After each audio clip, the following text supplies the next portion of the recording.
Solo tú eres digno. Aleluya. Gracias te damos, Padre eterno y Padre Santo, por este tiempo que tú nos das, Señor. Este es tu día, Señor, el día del Señor. Aleluya. ¿Cuántos creen eso? ¿Cierto? En el primer día de la semana resucitó nuestro Señor. Amén. El sábado, el séptimo día. O sea, el séptimo día y el primer día de la semana, el domingo. En este día. Y le doy gracias al Señor porque nos permite también celebrar a nuestras mamás. Amén. Así que desde ya un fuerte abrazo, ya a muchos ya les di un fuerte abrazo, les saludo. Dios les concedió la bendición, y dio un aplauso, les dio la bendición de ser mamá, y el fruto del vientre es bendito, y eso es una bendición. Así que gracias al Señor por cada una de ellas y mucho más que son hijas herederas del reino de Dios en Cristo. Eso es una gracia hermosa. Amén. Bueno, el Señor me ha honrado en esta mañana para traer una enseñanza de las Escrituras y orando y pidiendo al Señor, Señor, dame una enseñanza, una reflexión. Mi corazón, mi mente se detuvo en algunos principios con respecto a la Escritura que son importantes, revisar y recordar y retener de parte de Dios que están aquí en la palabra del Señor. Así que voy a colocar para no pasarme, porque muchas veces soy de tiro largo y me puedo pasar.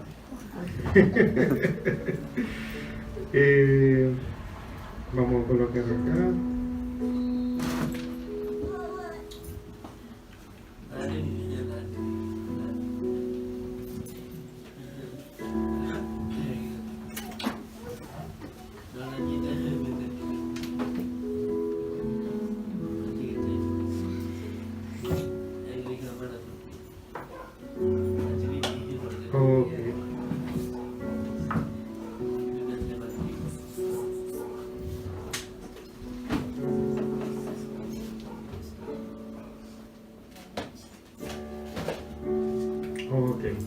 Bien.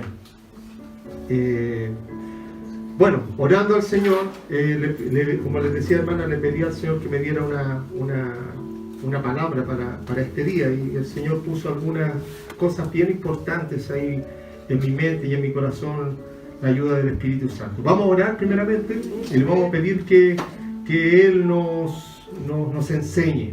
Él envió el otro Consolador, el Espíritu Santo, y Él está con nosotros. ¿Cierto? Dios está con nosotros. Amén. Padre, en el nombre de Jesús, Señor, te damos gracias por este tiempo, te damos gracias por esta instancia que tú nos permites, Señor, de poder alabarte y adorarte, Señor, de poder venir, Dios mío, reunirnos juntos, Señor, en adoración, en alabanza, Señor, congregarnos en tu nombre, Señor, y darte gracias por lo que tú has hecho, Dios mío, por lo que tú hiciste, estás haciendo y harás en nuestras vidas, Padre, revelando a tu Hijo Jesucristo como a nuestro Señor y Salvador. Te damos gracias por la comunión del Espíritu Santo, te damos gracias por la bendición de poder en esta mañana también alimentarnos, Señor, de tu palabra, que es espíritu, que es vida, que alimenta nuestro espíritu, alimenta nuestro ser, que nos santifica, que nos guarda, que nos alinea a tus propósitos. Te damos gracias, Padre Santo. En esta hora te pedimos, derrama espíritu de sabiduría y revelación en el conocimiento tuyo, Señor, y bendice a cada madre, a cada hijo, hija, a cada padre, Señor, a tu iglesia en general, en el nombre de Jesús. Amén y amén. Amén. Amén. Dios les bendiga, amados hermanos y hermanas en Cristo. Amén. Bueno, la escritura está en Efesios capítulo 6. Ahí se encuentra la palabra del Señor. Bueno, algo cortito con respecto a Efesios. La carta de Efesios es una carta enviada por el apóstol Pablo a esta iglesia. Se dice que fue enviada más o menos por ahí por el año 60, 61 después de Cristo. Eso es un dato importante a tener en cuenta, y que su localía, el lugar, era en Asia Menor, era una de las capitales del Imperio Romano, y también hoy día su lugar está situado ahí en la actual Turquía. O sea, era un lugar real. Entonces, el apóstol Pablo tenía inquietud. Él desde Roma en ese momento estaba preso, estaba bajo prisión, y una de esas cartas fue dirigida a los Efesios, que el Señor Jesucristo en Apocalipsis también hace mención en el capítulo 2 a la iglesia de Efesios.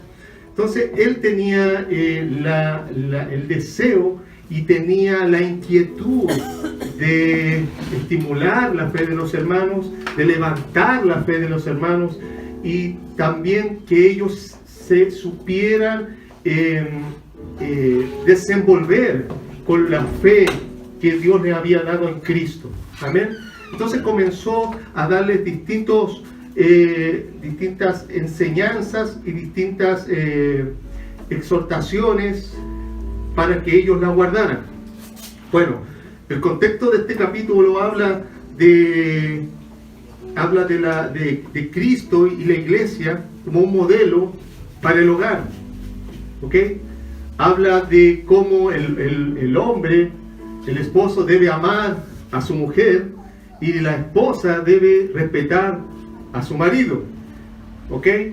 Y también después nos habla con respecto a la relación que debe tener un empleado, o en este caso, en aquel entonces, un siervo para con su amo, y en este caso un empleado con su empleador, cuando son hijos de Dios, cuando son cristianos.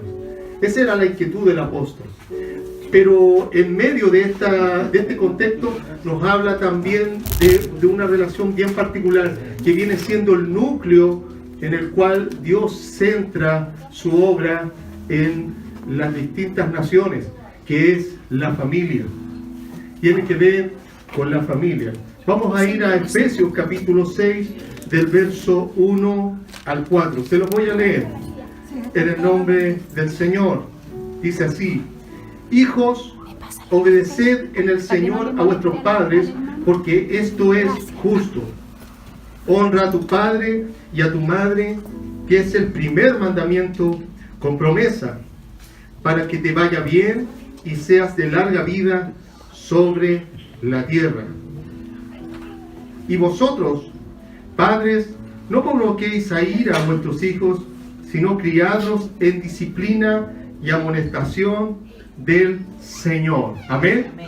Amén. La palabra del Señor va dirigida entonces en el contexto de la familia, de cómo los hijos deben dirigirse a los padres, a papá y a mamá, y cómo los padres deben dirigirse a los hijos en el Señor. Amén.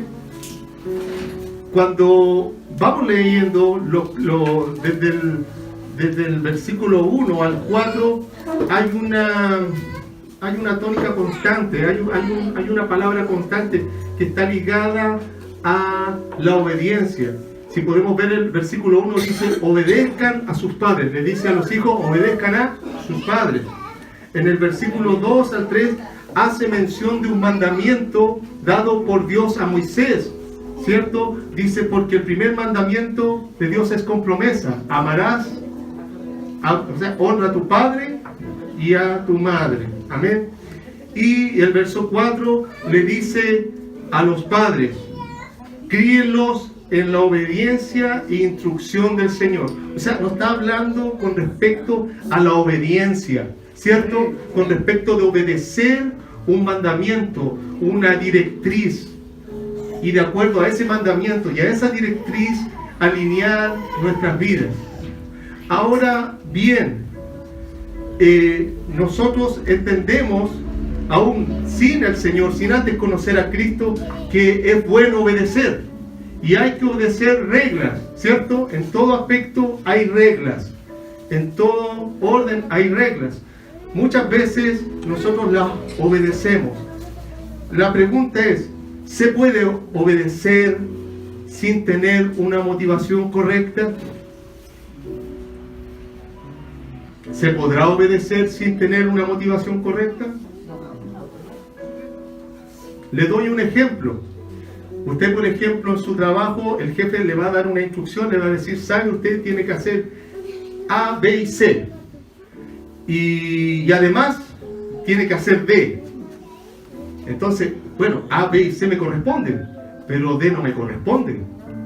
Porque D le corresponde a mis otros compañeros. Entonces, usted al final, con molestia, va y lo hace. Va y lo hace. Entonces, ¿había una motivación correcta ahí? ¿Se podría entender? No la había, ¿cierto?